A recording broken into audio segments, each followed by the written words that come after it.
The crystal glasses clinked with a delicate resonance that seemed to float through the dim lighting of Bellini's, the most exclusive Italian restaurant in the city. Every sound felt amplified tonight. The gentle murmur of conversations at nearby tables, the subtle scrape of expensive silverware against imported china, the nearly imperceptible swish of my uniform as I moved between tables. I was exhausted, my feet screaming after an 8-hour shift that was nowhere near finished. "Table 12 needs another bottle of the Barolo," Marco, the head waiter, whispered as he brushed past me, his cologne leaving a trail of sandalwood that momentarily masked the aromas of garlic and basil from the kitchen. I nodded and made my way to the wine cellar, a cool sanctuary beneath the restaurant where I could steal a moment of peace. My fingers trembled slightly as I searched for the vintage on the handwritten labels. I hadn't eaten since breakfast. There simply hadn't been time with the extra shift I'd picked up. Single motherhood didn't leave room for luxuries like regular meals or adequate sleep. The heavy door to the cellar creaked open behind me, startling me from my thoughts. I turned to see Vincent, the newest server, his expression unusually tense in the dim light. "Lena," he whispered, glancing nervously over his shoulder. "You need to be careful with table 12. "What do you mean?" I asked, my fingers still wrapped around the neck of the expensive bottle. "That's Alessio Vitale." The name hung in the air between us, and I felt a chill that had nothing to do with the cellar's temperature. Everyone in the city knew that name, even those who pretended not to. The young heir to the Vitale crime family, who had seized control after his father's mysterious death 3 years ago. At 35, he had already cemented his reputation as someone more dangerous than his predecessor, calculating, ruthless, but with a business mind that had expanded their influence beyond the traditional boundaries. "Just don't make eye contact," Vincent added, "and don't spill anything." I swallowed hard, trying to suppress the anxiety bubbling up inside me. "I'll be careful." But as I ascended the stairs, bottle in hand, I felt a strange tingling at the back of my neck, like invisible fingers tracing my spine. Something else nagged at me, a fragmented memory that had been bothering me all evening. The dining room's subdued lighting cast everyone in a golden glow as I approached table 12. I kept my eyes downcast as I'd been taught, but I couldn't help noticing the details at the periphery of my vision. A tailored suit jacket draped carefully over the back of the chair, hands with an understated gold signet ring. The air around the table seemed different somehow, charged, as though the molecules themselves knew to behave differently in his presence. I presented the bottle with practiced movements, fighting to keep my hands steady. "The 2015 Barolo, sir." That's when I saw it. The subtle discoloration on the cork, almost invisible unless you knew what to look for. My father had worked as a sommelier before the accident that claimed his life, and he'd taught me things that most waitresses never learn.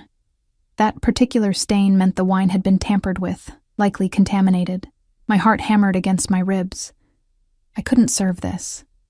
Not to anyone, but especially not to Alessio Vitale, a man whose enemies were rumored to disappear without a trace.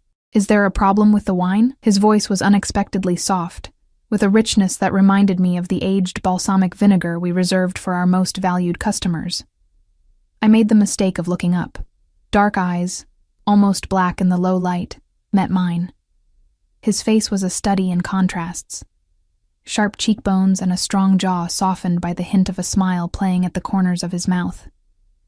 He was younger than I'd imagined, and devastatingly handsome in a way that made my breath catch. This wasn't the weathered, scowling crime boss of my imagination, but something far more dangerous. I hesitated, acutely aware of the 2 large men seated at the adjacent table who hadn't touched their food, their attention fixed on their boss.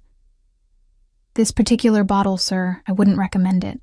His eyebrows lifted slightly, the only indication of surprise on his otherwise composed face. "And why is that?" I lowered my voice, leaning slightly closer despite every instinct screaming at me to maintain distance. "The cork suggests contamination, sir. It could be harmful."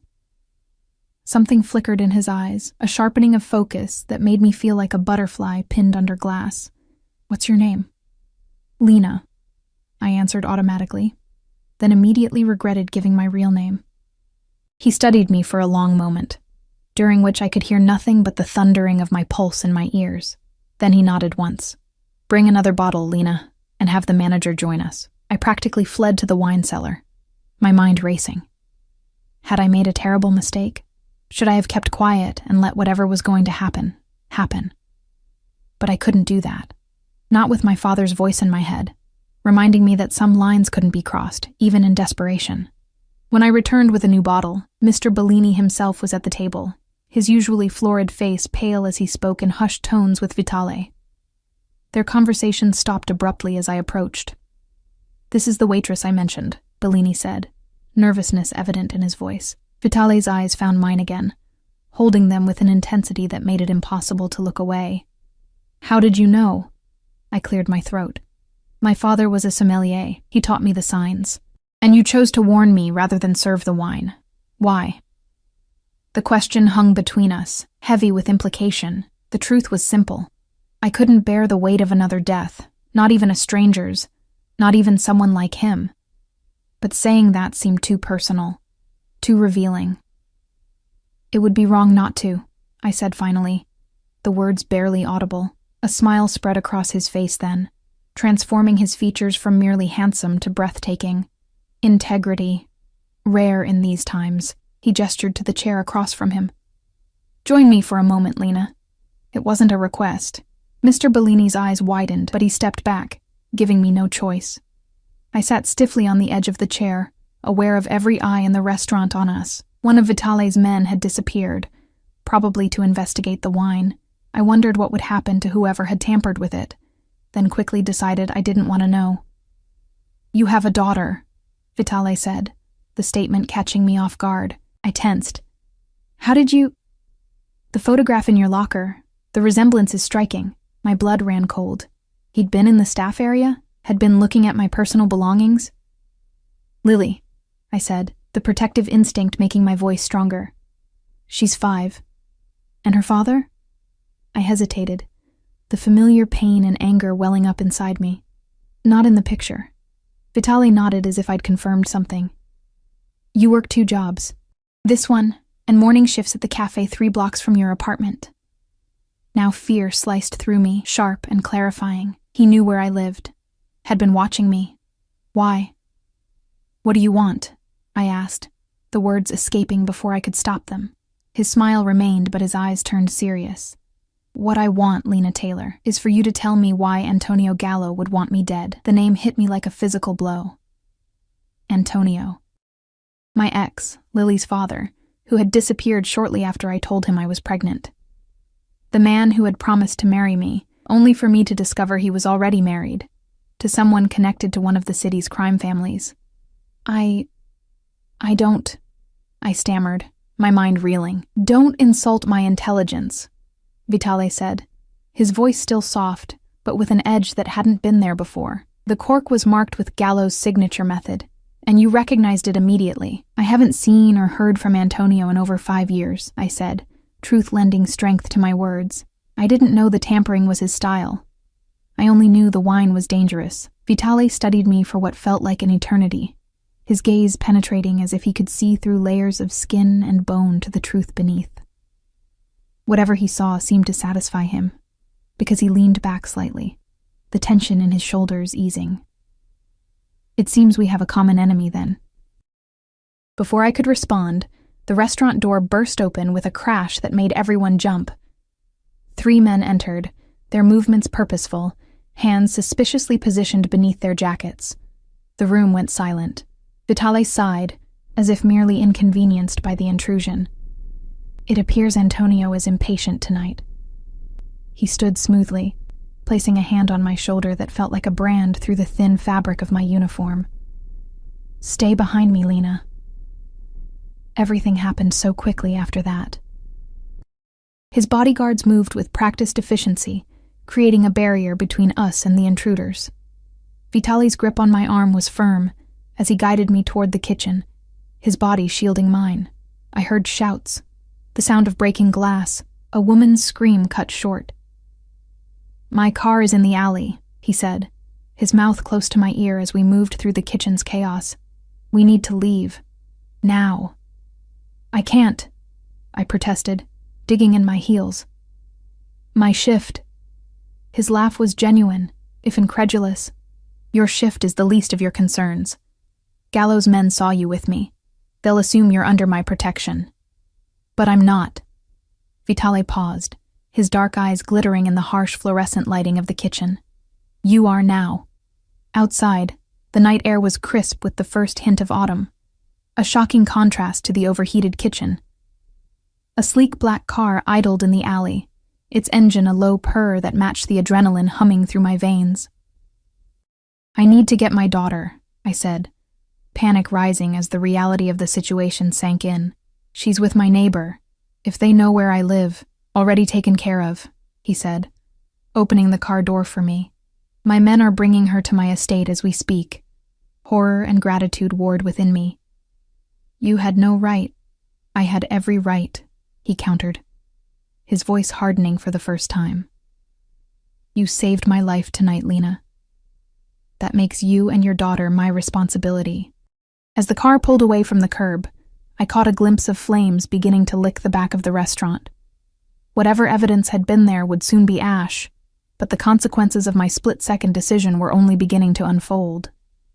I had warned the mafia boss not to drink the wine, never imagining that my simple act of conscience would irreversibly entangle my fate with his. As the city lights blurred beyond the tinted windows, I couldn't shake the feeling that I had escaped one cage only to willingly enter another, one lined with gold and promise. But a cage nonetheless. The car's interior smelled of expensive leather and a subtle cologne that reminded me of cedar and spice. We rode in silence, the city lights passing in streaks of neon and shadow. My hands wouldn't stop trembling, and I clasped them tightly in my lap to hide their betrayal. You're afraid, Alessio observed, his voice cutting through the quiet hum of the engine. I didn't bother denying it. You've taken my daughter without my permission and are bringing me to an unknown location after a shootout. Should I be anything else? A hint of a smile touched his lips. Honest, too. Refreshing. He reached into an interior compartment and withdrew a phone, offering it to me. Call your neighbor. Confirm that Lily is safe. I took it with shaking fingers, half expecting some sort of trick. The phone was sleek and obviously expensive, unlocked and ready for use. I dialed Mrs. Winter's number, each ring stretching my nerves tighter. Hello? Her voice was breathless with excitement rather than fear. Mrs. Winters, it's Lena. Is Lily okay? Oh, Lena, dear. Yes, she's perfectly fine. Such nice men came, very polite, showed me proper identification. Said there was some sort of gas leak in your building. They explained everything. I closed my eyes, relief washing through me. Can I speak to Lily? There was a rustling. Then my daughter's voice filled the line. Mommy, are we having a sleepover at the castle? The nice man said we are. Castle. Of course that's how a 5-year-old would describe Vitale's estate. Yes, sweetheart. I'll see you very soon, okay? Be good for Mrs. Winters. After I hung up, Alessio was watching me with an unreadable expression. You thought I would harm her. It wasn't a question, but I answered anyway. I don't know you. I only know your reputation, and what reputation is that exactly? I swallowed hard. That you're dangerous, that people who cross you disappear. People who betray me, he corrected, his tone conversational, as if we were discussing the weather. People who steal from me, people who try to poison me. He leaned forward slightly. Tell me, Lena, have you done any of those things? No. Then you have nothing to fear from me. The car turned onto a private road, lined with ancient oak trees, whose branches formed a canopy overhead. In the distance, lights appeared, warm and golden against the night sky. As we drew closer, the castle came into view. It wasn't actually a castle, but it might as well have been. A sprawling estate of stone and glass perched on a hillside overlooking the city, surrounded by meticulous gardens and a high-security wall. Guards stood at attention as our car passed through ornate iron gates. I felt a tightening in my chest, the physical manifestation of the understanding that I was now completely in this man's world, subject to his rules and whims. The car stopped at the entrance, where more men in dark suits waited. One opened my door, offering a hand that I ignored as I stepped out, determined to maintain what little autonomy I had left. Mommy. Lily's voice cut through the night air. and I turned to see her racing down the grand steps, her dark curls bouncing, still in her pajamas with the unicorn print she loved so much. I dropped to my knees, gathering her into my arms, breathing in her familiar scent of baby shampoo and the strawberry candy Mrs. Winters always gave her. "Hey, baby," I whispered against her hair, fighting back tears. "It's so big here," she exclaimed, pulling back to look at me with wide, excited eyes. "There's a swimming pool inside the house, and a movie theater, and the nice lady gave me hot chocolate with real marshmallows." Over her shoulder, I saw a woman standing in the doorway, elegant in a simple black dress, her silver hair swept into a chignon. She nodded respectfully to Alessio before disappearing back inside. "That's Rosa," Alessio said, coming to stand beside us. "She's been with my family since I was younger than Lily. She'll show you to your rooms." Lily's attention shifted to him, and I felt a surge of protectiveness as her innocent eyes met those of a man who had ordered who knows how many deaths. But to my surprise, Alessio crouched down to her level, his expression softening in a way I wouldn't have believed possible if I hadn't seen it myself. "Hello, Lily," he said, his voice gentle. "I'm Alessio. Thank you for being my guest tonight." She studied him with the direct, unfiltered gaze of childhood. "Are you the king of the castle?" He laughed, the sound startlingly genuine. "Something like that. I hope you'll be comfortable here." "Do you have any kids?" she asked, and I winced at her directness. A shadow passed over his face so quickly I almost missed it. "No, I don't." "That's sad," she declared with 5-year-old certainty. "Everyone should have kids. They make you happy when you're lonely."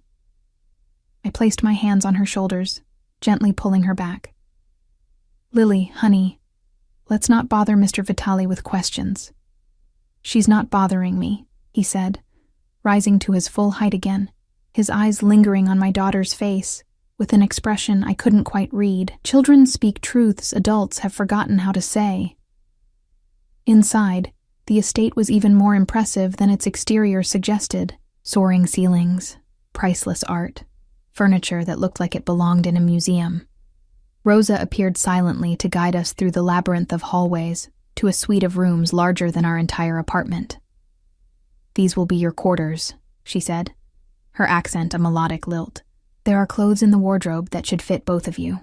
If you need anything, press the intercom button beside the bed." After she left, Lily immediately began exploring, gasping with delight at the enormous bathroom with its jetted tub, the walk-in closet filled with clothing in both our sizes, and the balcony that overlooked gardens illuminated by subtle landscape lighting. "Mommy, look! These are prettier than princess dresses." She was running her small hands over a silk dress in a shade of emerald that would match my eyes perfectly. I shivered, unsettled by the thought of Alessio Vitale selecting clothing for me, knowing my size, anticipating my presence here. "Lily, come sit with me for a minute," I said, patting the edge of the bed. She bounded over, her energy undiminished despite the late hour. "We're going to stay here for a little while, but this isn't our home, okay? We're just visiting." "Because of the gas leak?"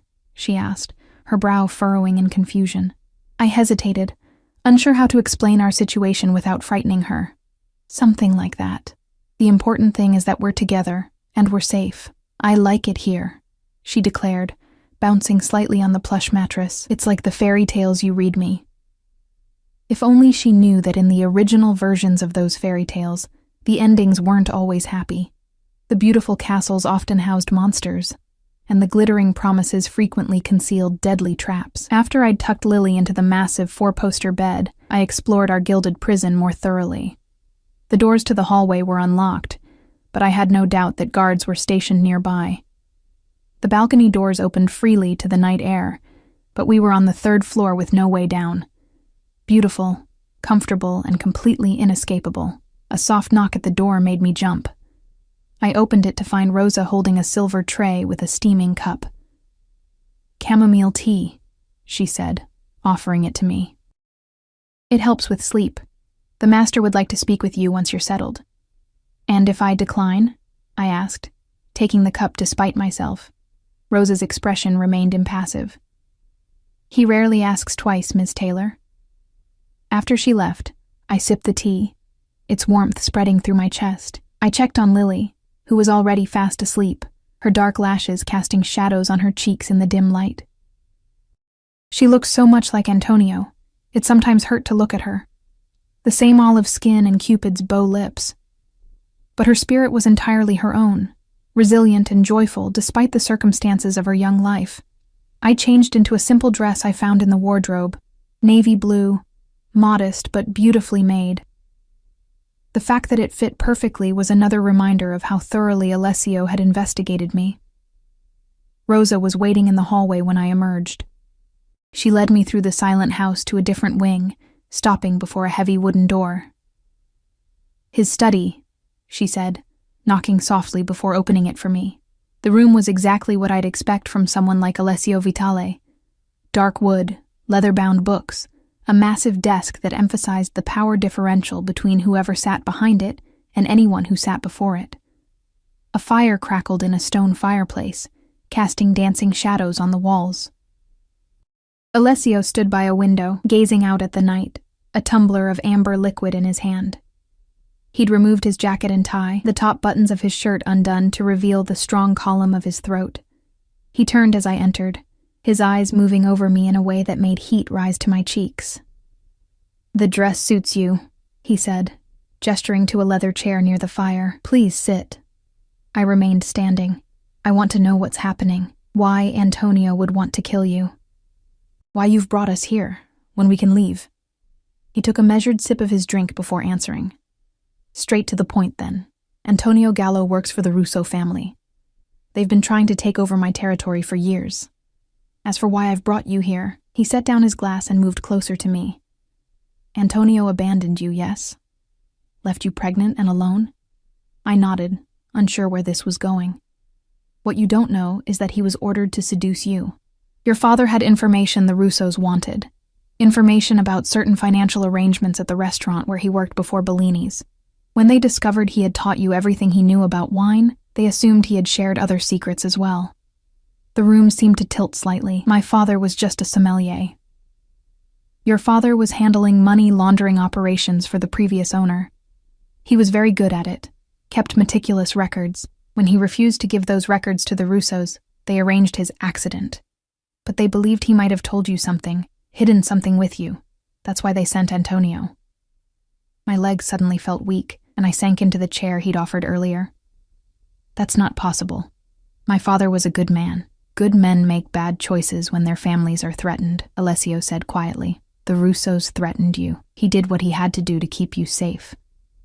Tears burned behind my eyes as pieces of a puzzle I never knew existed fell into place. My father's unexplained income, the late-night phone calls he would take in another room, the way he had insisted on teaching me about wine, making me memorize details most people would never notice. "What does this have to do with tonight? With the wine?" Alessio sat in the chair opposite mine, leaning forward with his elbows on his knees. In the firelight, his face was all planes and shadows. Beautiful in a dangerous way. Antonio never found what he was looking for. When you became pregnant, he reported back to his bosses that you knew nothing useful. They let him walk away, and he went back to his wife. But recently, evidence surfaced suggesting your father may have hidden those records in a very valuable bottle of wine. The Russos believe I have that bottle in my collection. They've been trying to get access to my wine cellar for months. And do you have that bottle? His smile was enigmatic. "If I did, it would be worth millions to the right people and extremely dangerous to the wrong ones." "So we're what? Hostages? Bargaining chips?" "You're under my protection," he corrected, his tone hardening. "Antonio saw you with me tonight. By now, the Russos know you warned me about the poison. They'll assume you're working with me, that you know something. Your apartment isn't safe. Your workplace isn't safe. Nowhere in this city is safe for you or Lily except here. With me." I wrapped my arms around myself, suddenly cold despite the fire. "For how long?" "Until I eliminate the threat." The casual way he referenced murder should have horrified me, but all I felt was a numb acceptance. This was the world I had stumbled into, a world where life and death were business decisions. "And then what?" I asked, my voice barely audible. He stood, moving to kneel in front of my chair, bringing his face level with mine. This close, I could see flecks of amber in his dark eyes, could smell the whiskey on his breath mingling with his cologne. That depends on you, Lena. You showed loyalty to me tonight, a man you've never met, a man whose reputation frightens you. That kind of integrity is rare. I value it. His hand reached up, brushing a strand of hair from my face with surprising gentleness. I could use someone like you in my organization. I'm a waitress, I said, fighting the urge to lean into his touch. You're much more than that. His eyes held mine, intense and searching. You're a survivor, a protector. You've raised a child alone, worked multiple jobs, kept going when others would have broken. And tonight, you made a split-second decision that saved my life, knowing it might cost you yours. His hand lingered on my cheek, warm against my skin. Stay with me, Lena. Not as a hostage or employee. As something more. The implication hung in the air between us, heavy with possibility and danger. I should have been repulsed. This man was everything I had spent my life avoiding, the embodiment of power used without conscience. Yet there was something in his eyes, a vulnerability at odds with his reputation, that called to something deep within me. I need time, I whispered. He nodded, withdrawing his hand. Of course. But know this. While you're under my roof, you and Lily want for nothing. You'll be treated with respect. No one will touch you without your consent. But you cannot leave. Not until I'm certain you're safe. As he showed me back to my room, his hand resting lightly on the small of my back, I couldn't shake the feeling that I had traded one kind of cage for another. My previous life had been a prison of poverty and exhaustion, of constant struggle and fear. This new one was lined with silk and promises, but no less confining. That night, as I lay beside my peacefully sleeping daughter in a bed more luxurious than any I had ever known, I wondered what my father would think of the choice I had made, or rather, the choice that had been made for me. Had he felt the same way when he became entangled with the underworld? Had he, too, justified his decisions as necessary for survival?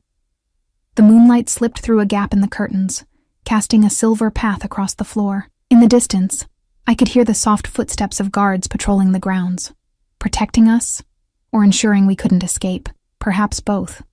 Either way, I was now in Alessio Vitale's world, and the rules here were his alone to make and break. Morning arrived with golden light filtering through the curtains and the distant sound of birds. For a moment, disorientation clouded my mind, the unfamiliar softness of the sheets, the vastness of the room. Then reality crashed back. We were in Alessio Vitale's mansion. Captives? Guests? The line seemed increasingly blurred. Lily stirred beside me, her small face peaceful in sleep, unaware of the dangerous currents flowing around us. I brushed a dark curl from her forehead, my heart constricting with fierce love and fear. Whatever happened, I had to protect her. A soft knock at the door announced Rosa's arrival with a breakfast tray. She smiled at Lily, who had awakened and was now bouncing on the bed with the boundless energy of childhood. "The master thought you might prefer to eat in your room this morning," Rosa said, setting down a tray laden with fresh pastries, fruit, and coffee that smelled rich and expensive. "But he hopes you'll join him for lunch in the garden." "We're not leaving this room," I said firmly, even as Lily descended on the pastries with delighted exclamations. Rosa's expression remained impassive. "As you wish. Though I should mention that the east wing, where the indoor pool is located, has been prepared for your daughter's enjoyment. The master thought she might like to swim." "A pool!" Lily squealed, her face lighting up. "Can we go, Mommy? Please?" I sighed, knowing I was outmaneuvered. Denying Lily's simple pleasures because of my own fear seemed cruel. Fine. But just for a little while. After breakfast, I found swimwear for both of us in the wardrobe. Of course, he had thought of everything. Lily's suit was adorned with mermaids, exactly what she would have chosen herself. Mine was a modest one-piece in deep blue that fit perfectly, another unsettling reminder of how much Alessio knew about me. Rosa guided us through the mansion's labyrinthine corridors to a stunning indoor pool surrounded by tropical plants and floor-to-ceiling windows overlooking the gardens. No one else was present, but I noticed the discreet presence of security cameras and, outside, the shadowy figures of guards patrolling the grounds. While Lily splashed happily in the shallow end, I sat at the edge, letting my feet dangle in the warm water. My mind raced with everything Alessio had told me the night before. My father, involved in money laundering. Antonio, sent to manipulate me. My entire life, it seemed, had been shaped by forces I never knew existed. She swims well for her age. I startled at the voice, turning to find Alessio standing behind me. He was dressed casually, dark jeans and a simple white shirt that somehow looked more expensive than any clothing I'd ever owned. His hair was slightly damp, as if he'd recently showered, and the effect was disconcertingly intimate. "I taught her last summer," I said, fighting the urge to cross my arms over my chest. "At the public pool." He sat beside me, rolling up his pant legs to put his feet in the water. The casual gesture seemed at odds with the dangerous man I knew him to be. "I learned in the ocean," he said, watching Lily attempt a clumsy dog paddle. My father believed if I was afraid of the water, I would be afraid of everything. So he took me to the deepest part and let go. I couldn't hide my horror. "That's terrible." A corner of his mouth lifted in a half-smile. It was effective. I never feared the water again. His eyes shifted to me. "Fear can be overcome, Lena, sometimes by facing it directly." "Is that a threat?" "An observation." His gaze returned to Lily. "She looks like him." The statement caught me off guard. "You know Antonio?" "I make it my business to know my enemies." He worked for the Russos for nearly a decade. Started as muscle, moved up to more specialized tasks, like seducing naive women for information, I said bitterly. Alessio's hand moved to cover mine where it rested on the tile edge of the pool. His touch was warm, his fingers calloused in places I wouldn't have expected from a man who ordered others to do his dirty work. "You weren't naive. You were trusting. There's a difference." I pulled my hand away, uncomfortable with the rush of warmth his touch had triggered. "Why are you being kind to us? The truth, not some line about valuing loyalty or integrity." His expression sobered. "The Russos killed my mother when I was 12. They made my father watch. Then they let him live with that memory for 20 years before they killed him too." He spoke matter-of-factly, but I could sense the deep current of rage beneath his calm surface. "They destroy families, Lena. I won't let them destroy yours, Mr. Alessio." Lily's voice interrupted as she swam clumsily toward us. "Watch me float." To my surprise, he gave her his full attention, applauding her efforts with genuine enthusiasm. When she demanded he join her in the water, I expected a polite refusal. Instead, he excused himself and reappeared minutes later in swimming trunks, diving into the deep end with a grace that spoke of years of practice. I watched, bewildered, as one of the most feared men in the city played with my daughter, teaching her to hold her breath underwater and praising her attempts at swimming strokes. Lily was completely at ease with him, giggling at his jokes and demanding, "Again, again," when he threw her gently into the air. "You're good with her," I said later, as we sat watching Lily explore a collection of pool toys that had mysteriously appeared. "Children are uncomplicated," he replied. "They love freely, fear honestly, and forgive completely. It's only as adults that we learn to corrupt those instincts." "Is that what happened to you?" The question slipped out before I could stop it. Instead of anger, his response was thoughtful. "Perhaps. Or perhaps I simply learned that in a world of wolves, being a sheep is a death sentence." "And what does that make me and Lily? Sheep in your protection?" His eyes met mine, intense and unwavering. "It makes you mine to protect." The possessive statement should have frightened me. Instead, it sent a shameful thrill through my body. I had spent so long being responsible for everything, carrying the weight of survival alone. The idea of someone else shouldering that burden was seductive in a way I hadn't anticipated. After swimming, we were shown to a sun-filled room where lunch had been set up. Lily chattered happily through the meal, seemingly oblivious to the tension between Alessio and me. He answered her endless questions with patience, explaining things simply without talking down to her. I saw glimpses of another man beneath the mafia boss exterior, one who might have been a good father in another life. As we finished eating, Alessio's phone buzzed. He glanced at it, his expression hardening into the cold mask I recognized from the restaurant. "Excuse me," he said, standing abruptly. "Rosa will take Lily to see the horses." There's something we need to discuss privately, Lena. Rosa appeared as if summoned, offering to show Lily the stables. My daughter bounced with excitement at the prospect of seeing real horses, but I hesitated. It's safe, Alessio assured me quietly. My most trusted men are with the stable staff. No one enters or leaves the property without my knowledge. I reluctantly agreed, watching as Lily skipped away with Rosa, already asking if the horses had names and if she could feed them carrots. Once they were gone, Alessio's demeanor changed completely. We need to move you. Now. What? Why? Antonio has been seen in the area. He's looking for you. Fear twisted in my stomach. How would he know where I am? Information is a commodity in our world. Someone talked. His jaw tightened. The leak has been addressed. I didn't want to know what that meant. Where are you taking us? I have a property in the mountains. Fewer people know about it. You'll be safer there while I deal with this situation. And Lily? She's already been uprooted once. His expression softened slightly. She'll adjust. Children are resilient. And what about her school? My job? Our life? Your life as you knew it is over, Lena, he said bluntly. The moment you warned me about that wine, you became part of this world. The Russos won't stop coming for you now. They believe you have information, or that you're valuable to me. Either way, you're a target. Because of something my father did years ago? Something I know nothing about? Partly. And partly because of this. He pulled out his phone, showing me a photograph that made my blood run cold. It was Antonio, his face twisted with rage, holding a gun to the head of a terrified man I didn't recognize. This was taken yesterday. The man he's threatening is one of my accountants. Antonio tortured him for information about you and your daughter. About your relationship with me. Relationship? I echoed, my voice faint. Antonio believes you've been working with me all along, that your father passed his secrets to you and you've been keeping them for me. He thinks you've been mine for years. That's insane. I didn't even know who you were until yesterday. Men like Antonio see what they want to see. His pride can't accept that you simply recognized a poisoned bottle. It must be a deeper conspiracy. Alessio's hand curled into a fist on the table. And now he knows he has a daughter he abandoned.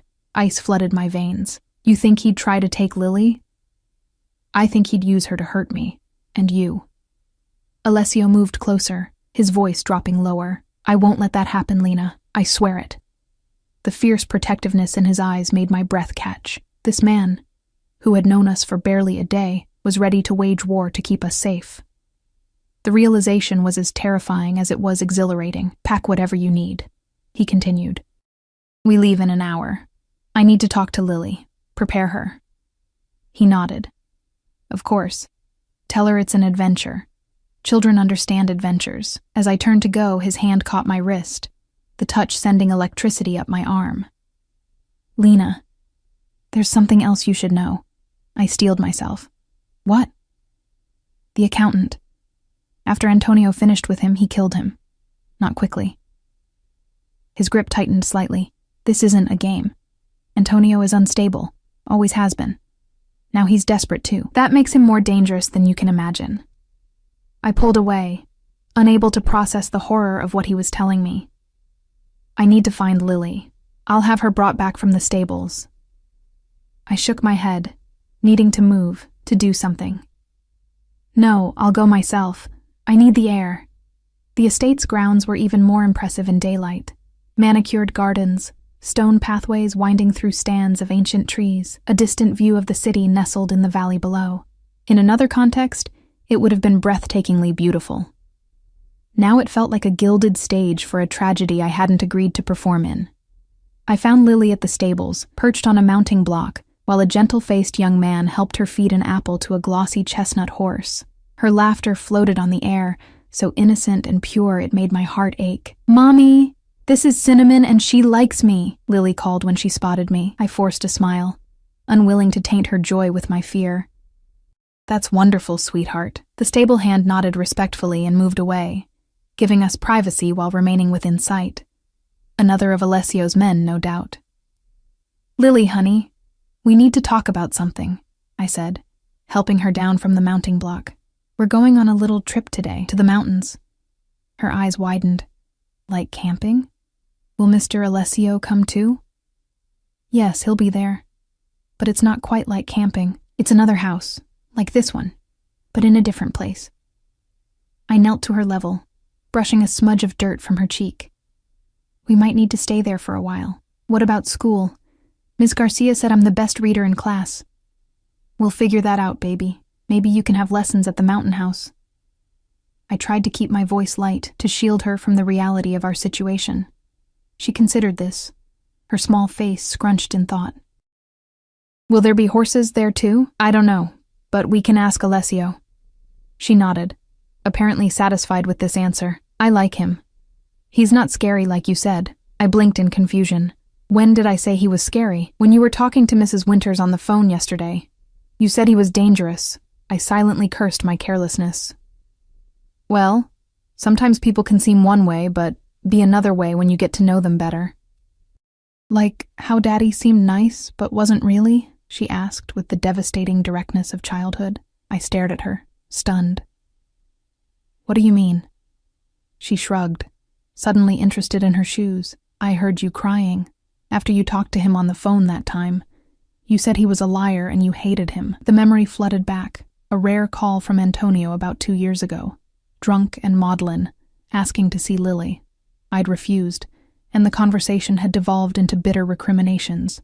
I thought Lily had been asleep. Sometimes grown-ups have complicated feelings about each other, I said carefully, but no matter what, I'll always be here for you. And right now, we need to go back to the house and pack for our trip.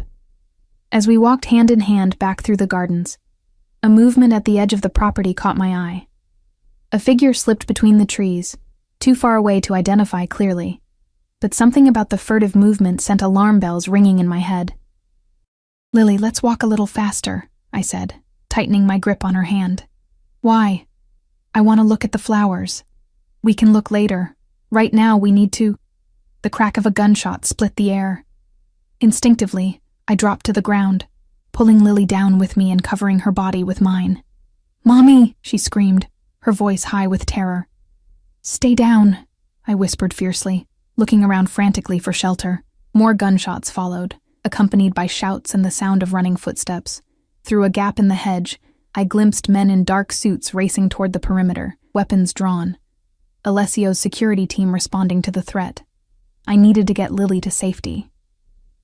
The main house was too far, but a small gardener's shed stood about 20 feet away. Keeping low, I scooped Lily into my arms and made a desperate dash for it. Inside, the shed was dim and smelled of soil and fertilizer. I set Lily down on a stack of burlap bags, putting my finger to my lips to signal silence. She nodded, her eyes huge with fear, tears streaming down her cheeks. It's going to be okay, I murmured, holding her close. We're safe here. But as another burst of gunfire erupted outside, I wondered if anywhere would ever truly be safe for us again. We were caught in a war between powerful, dangerous men, and I had no weapons, no influence, nothing to offer except my determination to protect my child at any cost. The shed door burst open and I jerked backward, shielding Lily with my body. Silhouetted in the doorway was a tall figure, gun in hand. Lena? Alessio's voice was tight with urgency. Relief flooded me. We're here. We're okay. He crossed the small space in 2 strides, crouching beside us. There was blood spattered on his white shirt, and a wild look in his eyes that sent a chill through me. Are you hurt? He demanded, his free hand moving over my arm, my face, checking for injuries. No, we're fine. What's happening? Antonio. He brought men. They breached the east section of the wall. His expression was murderous. The situation is being handled, but we need to move now. The helicopter is waiting. Helicopter? I repeated weakly. The fastest way to the mountain property. He holstered his weapon and reached for Lily, who surprised me by going willingly into his arms. Keep your head down and stay close to me. Outside, the gunfire had subsided, but the tension in the air was palpable. Alessio carried Lily with one arm, his other hand firmly on my back as he guided us through a service path I hadn't noticed before. Guards flanked us, their expressions grim, weapons ready. On a helipad at the far end of the property, a sleek black helicopter waited, its blades already spinning. Alessio handed Lily to me as we approached, leaning close to be heard over the roar. "I need to finish this," he shouted. "My pilot will take you to the mountain house. I'll join you tonight." Fear gripped me. "You're not coming with us?" His eyes locked with mine, fierce and determined. "I need to make sure no one follows you, that no one ever threatens you again." Before I could respond, he cupped my face in his hands and kissed me. Hard, desperate, a claiming of sorts that sent heat spiraling through my body despite the danger surrounding us. When he pulled away, his eyes were dark with something that went beyond protection or obligation. "Wait for me," he commanded, helping us into the helicopter. The door closed, and he stepped back as the machine lifted into the air. Through the window, I watched him grow smaller, standing tall and unafraid as his men gathered around him. A king on his battlefield, preparing to slaughter his enemies.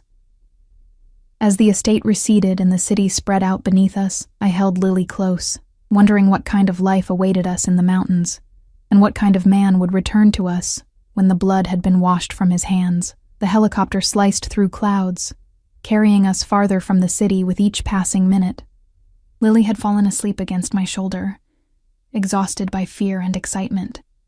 I envied her ability to find peace amid chaos, the resilience of childhood that allowed her to escape into dreams while I remained painfully alert, replaying the gunshots, the blood on Alessio's shirt, the fierce intensity of his kiss. My lips still tingled from that contact, unexpected, possessive, leaving me breathless in a way that had nothing to do with fear. I should have been repulsed. Instead, I found myself touching my mouth, remembering the pressure of his, wondering if he would return to us alive.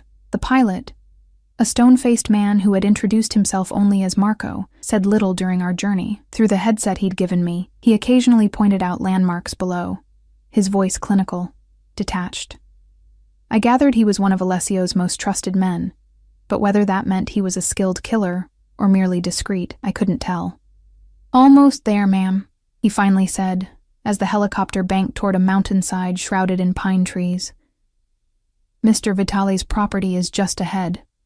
If I had expected another mansion, I was mistaken. The mountain house was a sprawling log cabin perched on the edge of a cliff, its architecture blending seamlessly with the surrounding wilderness. A natural stone chimney rose from its center, and wide windows reflected the late afternoon sunlight. It looked like something from a luxury travel magazine. Beautiful, isolated, and utterly untraceable. We landed on a small helipad set back from the main structure. As the rotors slowed, a middle-aged couple emerged from the house. The woman plump and smiling, the man tall and weathered, both dressed in practical outdoor clothing. "Welcome, Ms. Taylor," the woman called over the fading noise, her accent melodic and vaguely Eastern European. "I am Alina, and this is my husband, Thomas. We are the caretakers here." I shifted Lily in my arms, reluctant to wake her but unable to carry her much farther. Thomas approached with a gentle smile, holding out his arms. "May I help with the little one? You must be exhausted." Something in his grandfatherly demeanor eased my wariness, and I allowed him to take Lily, who stirred but didn't wake, nestling against his broad shoulder. "The master called ahead," Alina explained as she guided us toward the house. "Everything is prepared for you, food, clothes, anything you need." Inside, the cabin was a stunning blend of rustic charm and modern luxury. Vaulted ceilings, enormous stone fireplace, plush furniture in rich earth tones. Floor-to-ceiling windows showcased a breathtaking view of the mountains, valleys, and a lake that glimmered like polished silver in the distance. "Your rooms are this way," Alina said, leading us down a hallway of polished wood. "The little one has her own space connected to yours. The master thought she might like that, her first big girl room." I followed, too overwhelmed to question how Alessio knew that Lily had been begging for her own big girl room for months. Lily's room was a child's fantasy, a handcrafted wooden bed shaped like a boat, bookshelves filled with titles I recognized as classics, along with new ones, a toy chest overflowing with carefully chosen items. A door connected to a larger bedroom with a massive four-poster bed draped in soft linens, a fireplace already lit against the mountain chill, and a bathroom with a deep copper tub and windows that somehow managed to offer both a spectacular view and complete privacy. Tomas laid Lily gently on her new bed. "She'll wake soon, hungry as a bear cub," he said with a smile. "Elena has made her famous stew. It will restore the strength in both of you." Left alone with my sleeping daughter, I sank onto the edge of the bed, finally allowing the events of the past 24 hours to catch up with me.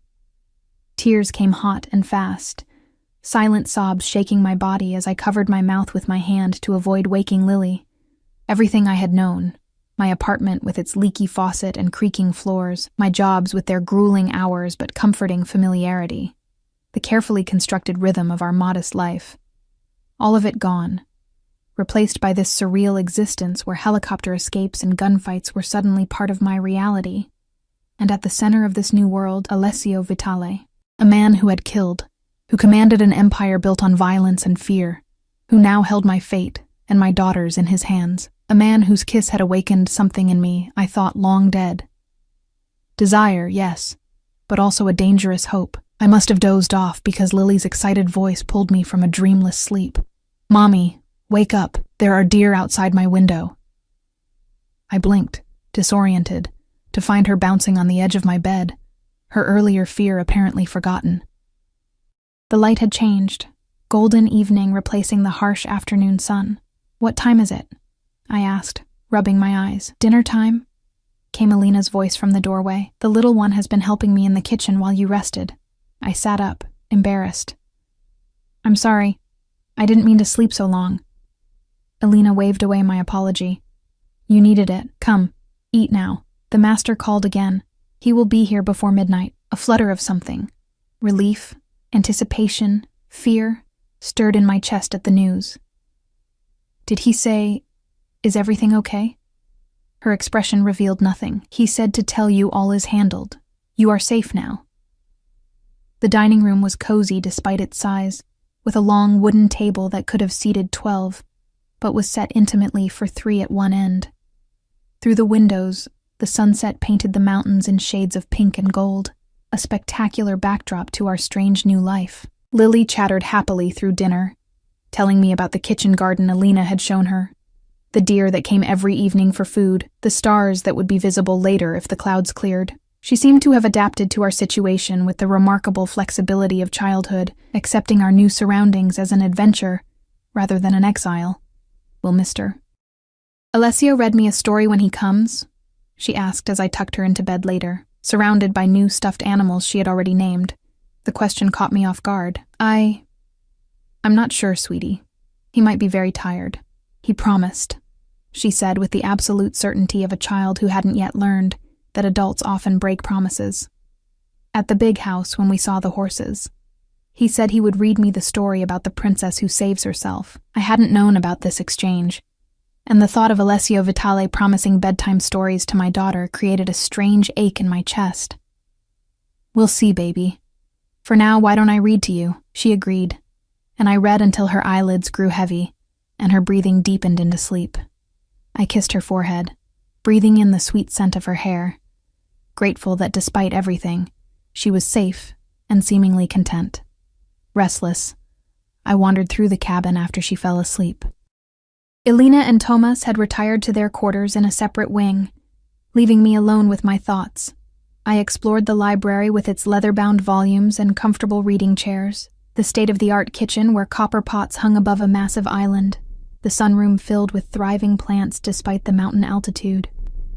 Eventually, I found myself on the back deck, wrapped in a cashmere throw against the night's chill. The clouds had indeed cleared, revealing a canopy of stars more brilliant than any I'd seen in the city. The air was sharp and clean in my lungs, scented with pine and wood smoke. I wasn't sure how long I'd been sitting there when I heard the sound of an approaching vehicle, the low purr of an expensive engine negotiating the mountain roads. Headlights swept through the trees, and a black SUV appeared on the private drive that wound up to the cabin. My heart rate accelerated. Alessio had arrived. I stayed where I was, watching as he emerged from the vehicle, exchanging words with the driver before the man got back in and drove toward what I assumed was a garage or staff quarters. Even in the dim light, I could see that Alessio had changed clothes. Dark jeans, a black sweater, a leather jacket. No visible blood. No visible weapons either, though I had no doubt he was armed. He paused on the path to the house, his gaze lifting to where I sat on the deck. I couldn't see his expression clearly, but something in his posture shifted when he spotted me. A releasing of tension, perhaps, or a gathering of resolution. He climbed the steps to the deck, moving with the fluid grace I'd noticed at the restaurant that first night, a lifetime ago. Up close, I could see the exhaustion in his face, the shadow of stubble on his jaw, a small cut above his eyebrow that hadn't been there when we parted. "You're still awake," he said, his voice husky with fatigue. "I couldn't sleep," I admitted, not knowing what happened after we left. He sat beside me on the wide bench, close enough that I could feel the heat of his body, smell the winter cold clinging to his clothes mingled with that same spiced cologne. "Antonio is dead," he said simply, watching my face for a reaction. I felt nothing. No grief for the man who had abandoned me pregnant and alone, no horror at the confirmation of violence. Just a hollow acceptance, as if I'd known all along this would be the outcome. "Did you kill him?" I asked, my voice steady. "Does it matter?" "I don't know," I answered truthfully. "Maybe it should." He was silent for a moment, his gaze on the distant mountains. "He died fighting. Not by my hand directly, but on my orders. Does that make me less culpable in your eyes?" "No," I said, "but I appreciate your honesty, always," he promised, turning to face me fully. "I will never lie to you, Lena, even when the truth is ugly." "And is it ugly?" His laugh held no humor. "Parts of it. Antonio wasn't working alone. The Russos had promised him a significant position if he delivered you and the information they believe you have." "But I don't have any information," I insisted. "I don't know anything about my father's records or what he was involved in." "I believe you," he said, surprising me. "But the Russos don't. And with Antonio dead, they'll be even more convinced you're valuable to me." "Am I?" The question slipped out, vulnerability making me reckless. His eyes darkened, and he reached out to brush a strand of hair from my face, his fingers lingering against my cheek. "More than you know." The air between us charged with tension that had little to do with danger and everything to do with the pull I'd felt since that first moment in the restaurant when our eyes met. I should have moved away. Instead, I found myself leaning into his touch. "Why?" I whispered. "You don't know me. Not really." "I know enough," he said, his voice dropping lower. "I know you're fierce in your protection of those you love.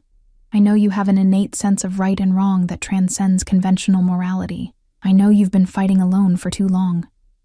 His thumb traced my lower lip, sending sparks of sensation through my body. "And I know I want you in ways I haven't wanted anyone in a very long time." I closed my eyes, overwhelmed by his intensity, by my own responding desire. "This is insane. And I'm a man who takes what he wants," he finished for me. "And you're a woman who has spent her life giving to others, never taking for herself." His hand slid to the nape of my neck, fingers threading through my hair. "Take something for yourself, Lena. Take me." When his lips met mine this time, it wasn't the desperate claim of a man heading into battle. It was deliberate, questioning, giving me the choice he claimed to be taking away. I hesitated only a moment before answering, my mouth opening under his, my hands finding their way to his chest, feeling the solid strength of him through the soft material of his sweater.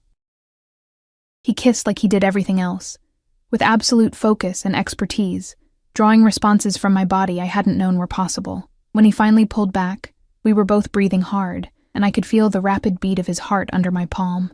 "Lily asked if you'd read her a story," I said, the words spilling out before I could stop them. "She said you promised." A genuine smile transformed his face, softening the hard edges. "I did promise, though I imagine she's asleep by now." "She is, but she'll hold you to it tomorrow. I keep my promises, Lena." His expression grew serious again. "All of them. I promise to keep you both safe, and I will. Whatever it takes." "What happens now?" I asked, needing to understand what future we were facing. He sighed, leaning back, but keeping me close with an arm around my shoulders. "Antonio is dead. But the threat isn't over. The Russos believe your father hid evidence that could destroy them. Financial records, names, accounts. Until we can prove that information is lost or doesn't exist, they'll keep coming.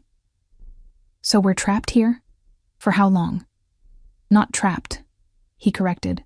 Protected, and not just here. I have properties around the world, places where you and Lily could start fresh, build a new life. Without you? The question revealed more than I intended. His arm tightened around me. If that's what you want. It wasn't what I wanted, I realized with startling clarity. Despite everything, his violence, his criminal empire, the danger that surrounded him, I didn't want to leave him. The thought terrified me, not just for what it said about my judgment, but for what it meant for Lily's future. I don't know what I want anymore, I admitted. Everything's happened so fast. We have time, he said, pressing a kiss to my temple. For now, you're safe here. Lily seems happy. Let that be enough for tonight. We sat in silence then, watching the stars, his arm around me providing warmth against the mountain chill. It felt surreal. This moment of peace after so much chaos. This closeness with a man who had killed someone hours earlier. You should get some rest, he said eventually. You've been through more in the last 2 days than most people experience in a lifetime. I nodded, suddenly aware of the bone-deep fatigue that had settled into my body. He walked me back into the house, his hand at the small of my back in what was becoming a familiar gesture. At the door to my bedroom, he paused. My room is at the end of the hall if you need anything. His eyes held a promise that sent heat flooding through me despite my exhaustion. Anything at all. Good night, Alessio, I said softly, using his first name deliberately, watching the effect it had on him. A slight darkening of his eyes, a tension in his jaw. Sweet dreams, Lena, he responded, bringing my hand to his lips in an old-fashioned gesture that somehow seemed perfectly natural coming from him. I slipped into my room, checking on Lily, who slept peacefully surrounded by her new toys, before sinking onto the edge of my bed. My body hummed with contradictions, exhaustion and arousal, fear and safety, doubt and certainty. I had warned a mafia boss not to drink poisoned wine, never imagining it would lead me here. To a mountain retreat, to his arms, to a future I couldn't begin to predict. As I finally gave in to sleep, I wondered if my father had ever imagined this outcome when he taught me about wine, when he became involved with the underworld that now held us in its grip. Tomorrow would bring new challenges, new decisions. For tonight, I allowed myself the luxury of not thinking beyond the present moment, the comfort of the bed beneath me, the knowledge that Lily slept safely nearby, and the lingering warmth of Alessio's kiss on my lips. In the morning, I would face the reality of our situation. But for now, I surrendered to dreams that, for the first time in years, held more promise than fear. Morning arrived with shafts of golden light streaming through the windows, and the scent of coffee and baking bread wafting through the air. For a moment, I lay still, cataloging sensations, the luxurious softness of the sheets, the distant chirping of birds, the unfamiliar peace of waking without an alarm demanding I rush to my next shift. A quiet knock at the connecting door preceded Lily's entrance, her face bright with excitement. "Mommy, Mr. Alessio is making pancakes shaped like animals. Come see." I sat up, running a hand through my tangled hair. "He's cooking breakfast?" "Uh-huh. He made me a bunny and an elephant. He says he'll make you whatever animal you want." She bounced on the bed, already dressed in new clothes I didn't recognize. Leggings with stars and a soft blue sweater. "Hurry up before they get cold." I dressed quickly in jeans and a cashmere sweater I found in the wardrobe, pausing briefly to study my reflection. The woman in the mirror looked both familiar and strange. The same features, but somehow transformed, as if the external luxury had begun seeping inward, softening the hard edges of exhaustion that had defined me for so long. The domestic scene that greeted me in the kitchen was so incongruous with everything I knew about Alessio Vitale that I stopped in the doorway, momentarily stunned. He stood at the stove, sleeves rolled up to reveal strong forearms dusted with dark hair, flipping pancakes with the casual expertise of someone who had done this many times before. Lily sat at the island counter, swinging her legs and chattering happily as she demolished what did, indeed, appear to be an elephant-shaped pancake. He looked up as I entered, a smile transforming his features from merely handsome to devastating. "Good morning." "Coffee?" "Please," I managed, sliding onto a stool beside Lily. "I didn't know mafia bosses could cook." His smile turned wry as he poured coffee into a mug and added cream, exactly how I took it, though I couldn't remember telling him that. "There's a lot you don't know about me yet." The yet hung in the air between us, a promise or a warning, I wasn't sure which. "Mom, what animal do you want?" Lily asked, maple syrup smeared adorably across one cheek.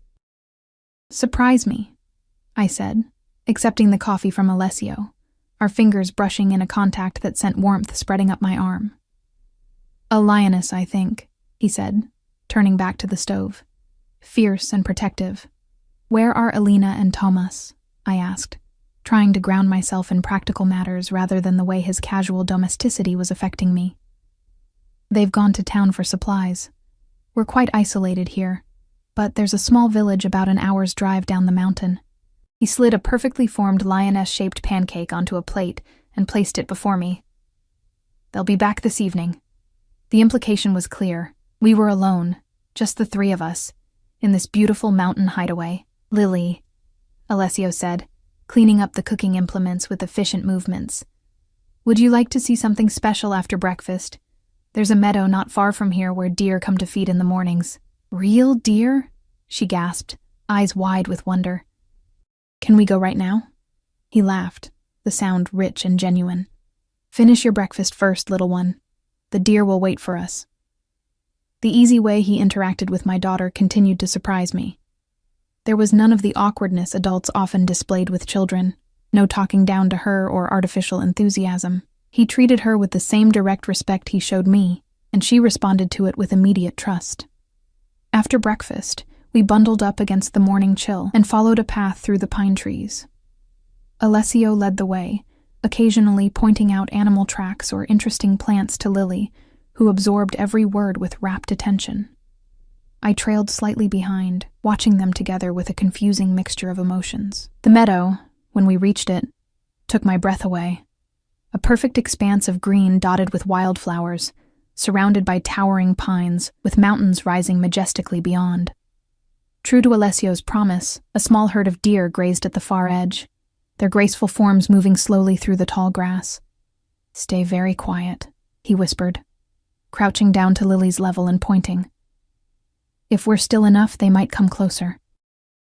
We stood in silence, Lily's small hand in mine, watching as the deer lifted their heads, sensing our presence. For a moment, I thought they might flee, but something about our stillness reassured them, and they resumed their grazing, gradually moving in our direction. "This is the best day ever," Lily whispered, her face alight with wonder as a young fawn ventured closer than the others, its spotted coat gleaming in the morning sun. I glanced at Alessio, finding him watching not the deer but us, his expression unguarded in a way I hadn't seen before. There was longing there, and something deeper that made my heart constrict painfully in my chest. Eventually the deer moved on, disappearing into the forest on the meadow's far side. Lily immediately began recounting every detail of the encounter, her excitement bubbling over into rapid-fire questions about deer, forests, and whether we could come back tomorrow to see them again. "Perhaps," Alessio said, his hand coming to rest lightly on my back as we started down the path toward the cabin. "But this afternoon, I thought we might drive to the village. There's a small bookstore there that I think you both would enjoy." "Can I get my own book?" Lily asked, bouncing ahead of us on the path. "You can get as many books as you like," he promised, his generosity so casual it made me uncomfortable. "Alessio," I said quietly, ensuring Lily was far enough ahead not to hear. "You don't have to buy her things. You've done enough already." He stopped, turning to face me fully. "It's not an obligation, Lena. It's a pleasure." His hand reached up to brush a strand of hair from my face, the gesture becoming familiar between us. "When was the last time you allowed someone to do something nice for you without feeling you needed to repay it?" The question hit harder than I expected, exposing a truth I hadn't fully acknowledged even to myself. I had been so fiercely independent for so long, so determined to prove I could manage alone after Antonio's betrayal, that accepting help had come to feel like failure. I don't remember, I admitted. Something like satisfaction flickered in his eyes. Then it's long overdue. We walked the rest of the way in comfortable silence, Lily darting ahead to examine interesting stones or particularly dramatic trees, calling back for us to hurry and see her discoveries. As we approached the cabin, however, I noticed Alessio's demeanor shift subtly, a new alertness in his posture, his eyes scanning the surroundings with practiced efficiency. It was a stark reminder of who he was, of the danger that had brought us here. "What is it?" I asked, instinctively moving closer to Lily. "Nothing," he said, though his hand had moved to his side where I suspected a weapon was concealed beneath his jacket. "Just a habit. I never approach any property without checking it first."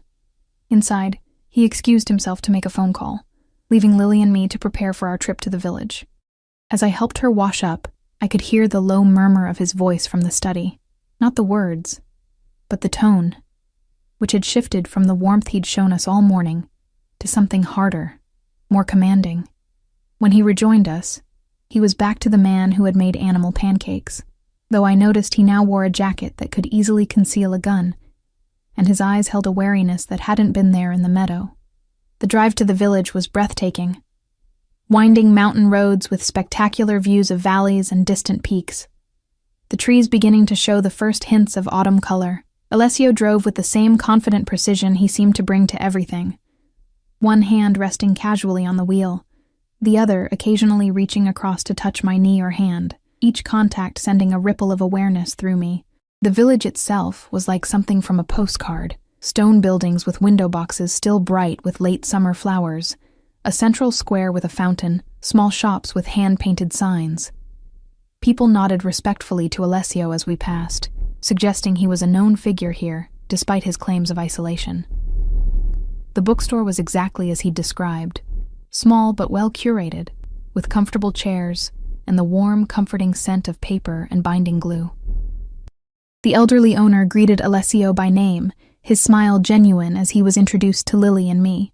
"Your daughter is beautiful," the man said to Alessio in accented English, misunderstanding our relationship. "She has your spirit in her eyes." I opened my mouth to correct him, but Alessio's hand at the small of my back stopped me. "Thank you, Joseph," he said simply, before guiding us toward the children's section. "You didn't correct him," I murmured when Lily was out of earshot, absorbed in examining a shelf of picture books. "It's safer if the people here believe you're my family," he explained, his voice low. "It raises fewer questions." The practicality of it made sense, yet something in me rebelled against the deception. "And what happens when we leave, when you send us away somewhere to start fresh? Won't that raise questions too?" His eyes darkened. "Is that what you think I want? To send you away? Isn't it?" I challenged. "Once the danger passes, once you've dealt with the Russos, we're not part of your world, Alessio. You became part of my world the moment you warned me about that wine," he said, his voice taking on an edge I hadn't heard since the estate. "Whether you want to be or not, and what if I don't want to be?" The question was a test, though I wasn't sure what answer I was hoping for. His expression softened, his hand coming up to cup my cheek. "Then when this is over, I'll give you whatever you need to build the life you want, wherever you want it. But Lena," his thumb traced my lower lip, sending a shiver through me, "I think you already know what you want." Before I could respond, Lily bounced up to us, arms full of books. "I found so many good ones. Can I get them all?" "You said as many as I want." The moment broken, Alessio turned his attention to her, examining each selection with serious consideration, asking her questions about why she'd chosen them, treating her opinions with genuine interest. We left the bookstore with a stack of books for Lily, and, to my surprise, several for me as well, titles Alessio had selected based on fragments of conversation we'd had, revealing an attentiveness that was both flattering and slightly unnerving. As we walked through the village square toward a small cafe where Alessio suggested we have lunch, he kept Lily and me close, his vigilance never entirely absent despite his relaxed demeanor. I was beginning to recognize the signs, the way his eyes continuously scanned our surroundings, how he positioned himself slightly ahead of us when approaching corners, The subtle nod to men I now realized were his security detail, positioned discreetly throughout the village. We were halfway across the square when Alessio suddenly stiffened, his hand tightening on mine. Following his gaze, I saw a man watching us from outside the cafe, middle-aged, expensively dressed, with an air of authority that reminded me uncomfortably of Alessio himself. "Take Lily to that shop," Alessio said quietly, nodding toward a candy store a few doors down. "Stay there until I come for you." "Who is he?" I asked, already drawing Lily closer to my side. "Someone I need to speak with." "It's fine, Lena. Just routine business." But there was a tension in his jaw that belied his reassuring words. Still, I did as he asked, guiding Lily to the candy store with promises of treats if she behaved. Through the shop window, I watched as Alessio approached the man.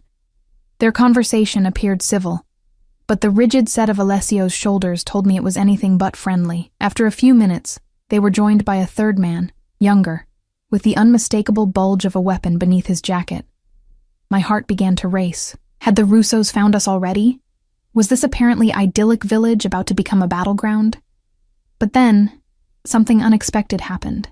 The older man laughed, clapping Alessio on the shoulder, and the tension visibly drained from both of them. They shook hands before parting, Alessio turning toward the candy store while the others entered the cafe. "Everything okay?" I asked when he joined us, accepting the paper bag of colorful sweets Lily proudly handed him. "Perfect," he said, though his eyes held a calculation that hadn't been there before. "Change of plans, though. We should head back to the cabin. I need to make some calls." The drive back was quieter, Lily eventually dozing in the back seat, clutching her new books even in sleep. I waited until I was certain she wouldn't overhear before turning to Alessio. Who was that man? He kept his eyes on the winding road, but I saw his hands tighten fractionally on the steering wheel. Marco Russo. Antonio's cousin. Ice flooded my veins. "A Russo? Here? And you just talked to him?" "Business is business, Lena. Sometimes even enemies need to negotiate." "Negotiate what?"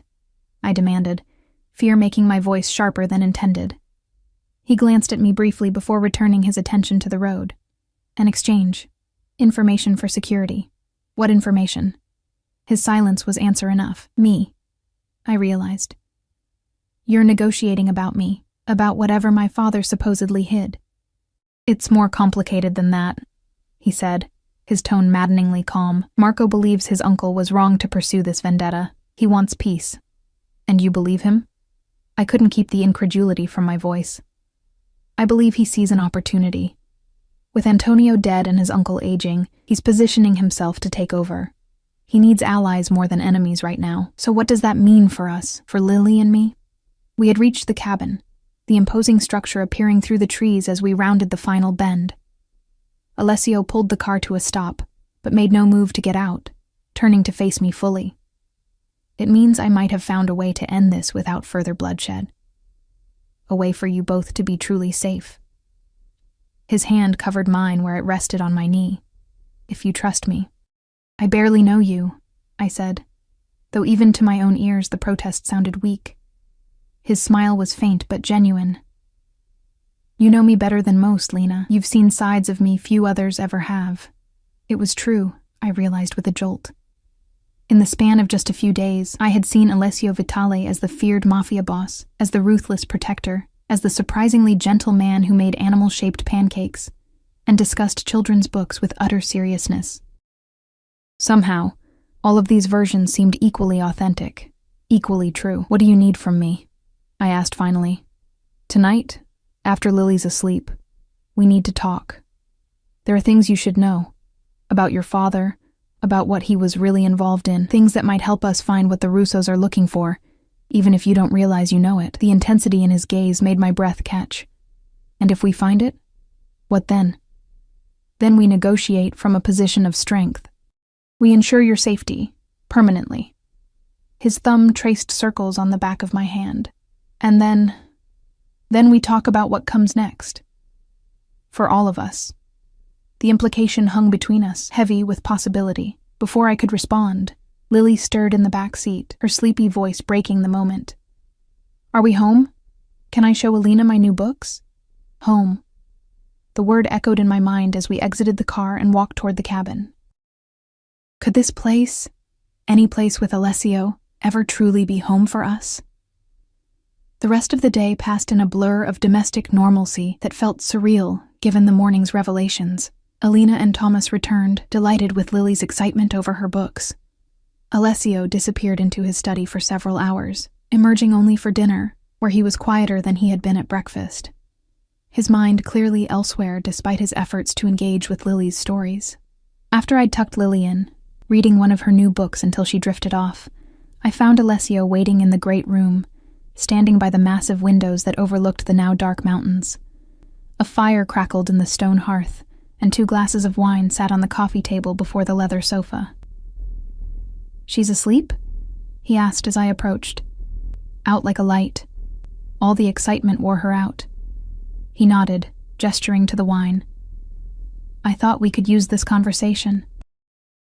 I accepted the glass he offered, noting the deep ruby color of the liquid.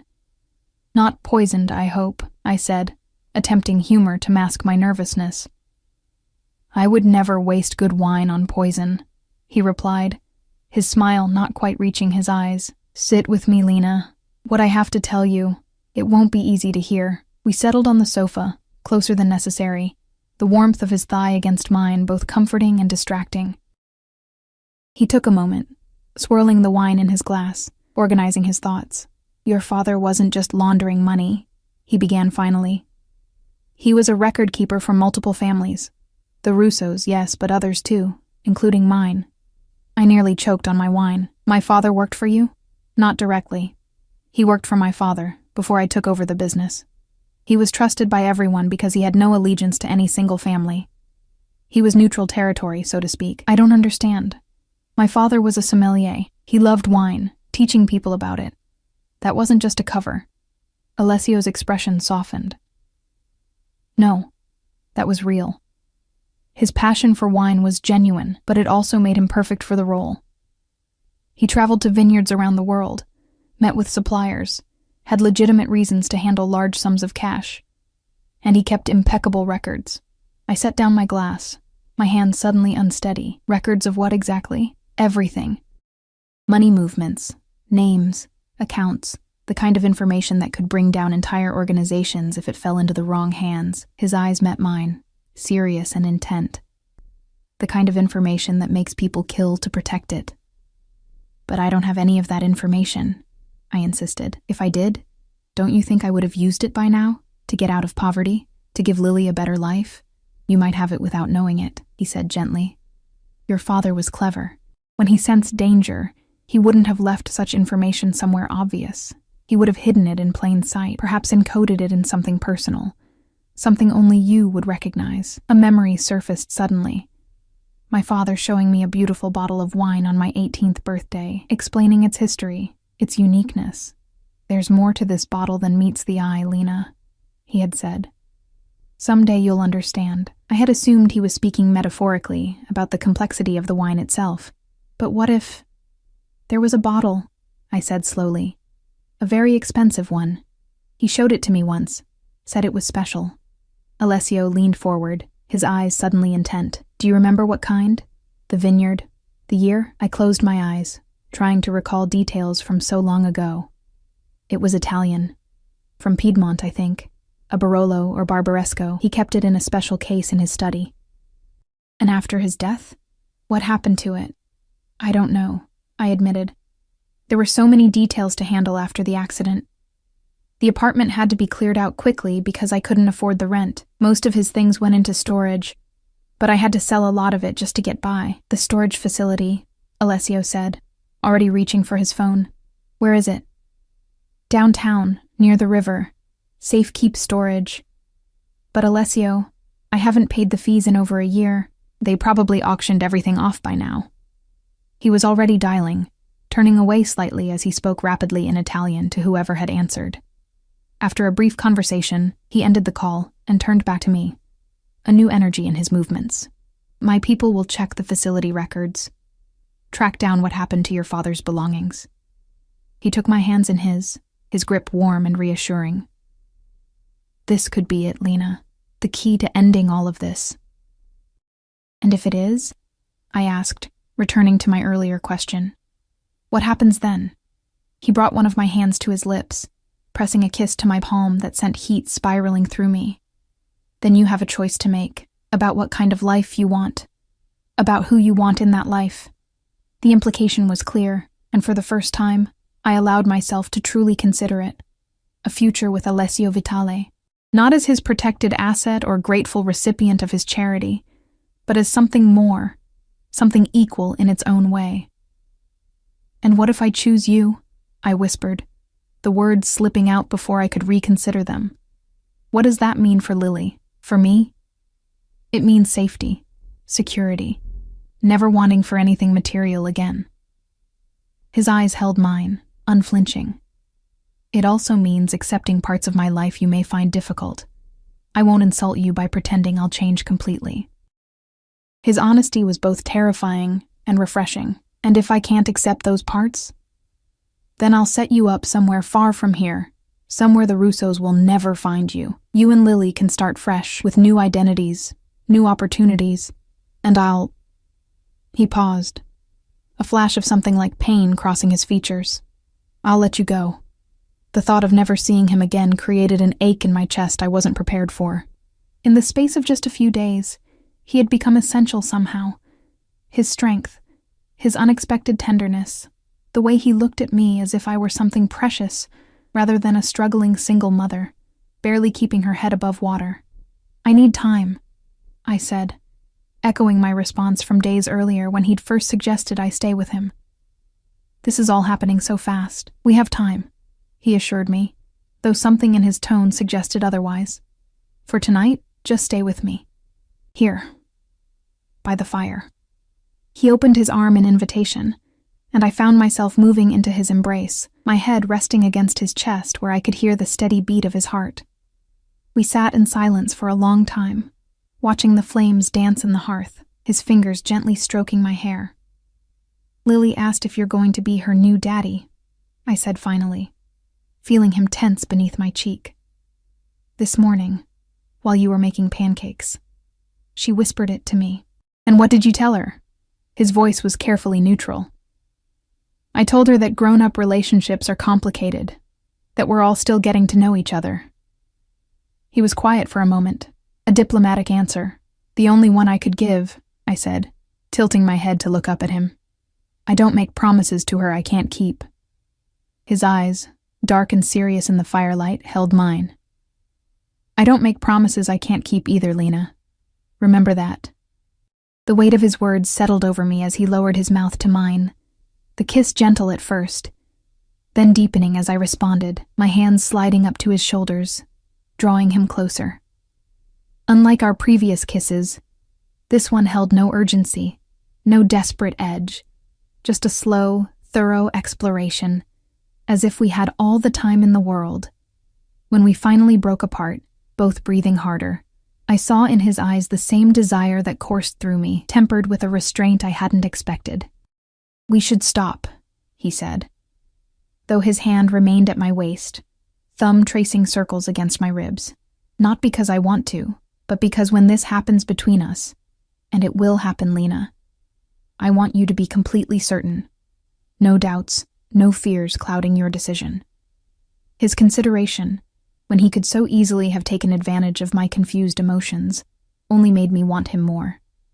But I nodded, acknowledging the wisdom in his restraint. Thank you, I whispered, pressing one last kiss to his jaw before standing. Good night, Alessio.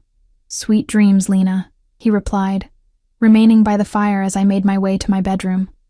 Inside, I checked on Lily, smiling at the sight of her surrounded by her new books even in sleep, before preparing for bed myself. As I slipped beneath the luxurious sheets, I couldn't help replaying everything Alessio had told me about my father's secret life, about the bottle that might hold the key to our freedom, about the choice that awaited me once this was all over. I had warned a mafia boss not to drink poisoned wine, never imagining it would lead to this crossroads, a choice between walking away from him forever or embracing a life I could never have envisioned for myself. A life with danger at its edges, yes, but also with protection, security, and a kind of passionate connection I had thought lost to me after Antonio's betrayal. As sleep finally claimed me, one truth remained clear amid the swirling uncertainty. Whatever choice I made would reshape Lily's life and mine forever. And for the first time since becoming a mother, I found myself considering my own desires alongside my daughter's needs, wondering if perhaps they might lead us to the same destination, a future with Alessio Vitale.